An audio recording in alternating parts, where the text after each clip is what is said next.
Success হওয়ার জন্য কী, কী লাগে জানো? অপমান সহ্য করতে হবে। তারপরে তোমার পিছনে কে বলতেছে না বলতেছে ওইটা সহ্য করতে হবে। পিছনে বলার জন্য সবাই আছে। তুমি যখনই সাকসেসের উপরে যে যেতে পারবে, তুমি ওই যেই কাজটাকে তুমি ফলো করবে, ওই কাজে তোমার অনেকজনে বাধা করবে, অনেকজনে উল্টাপাল্টা কথা বলবে। এগুলা বলবে পিছনের লোকগুলো। আর তোমাকে করতেই হবে, ওই কন্টিনিউ করতে হবে। তাহলে তুমি সাকসেস হতে পারবে।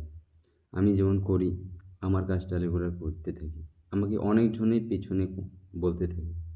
আমি তো কারো কথা শুনি না আমি। আমার মন যেটা ভালো লাগে ওইটাই আমি করি। তার পিছনে কারণ আছে।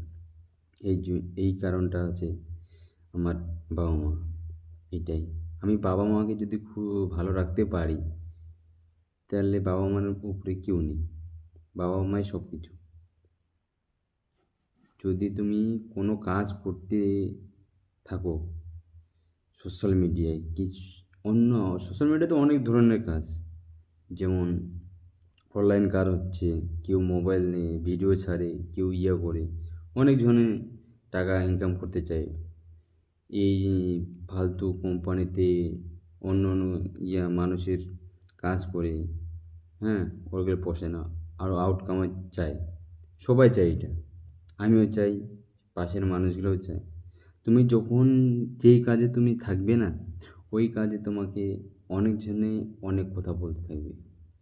তো ওগুলা ইগনোর করে দাও, নিজের কাজটা চালু করো, যেটা তোমাকে ভালো লাগে তুমি ওইটা করতে থাকো। অবশ্যই একদিন না একদিন ওই জিনিসটার ফল পাবে।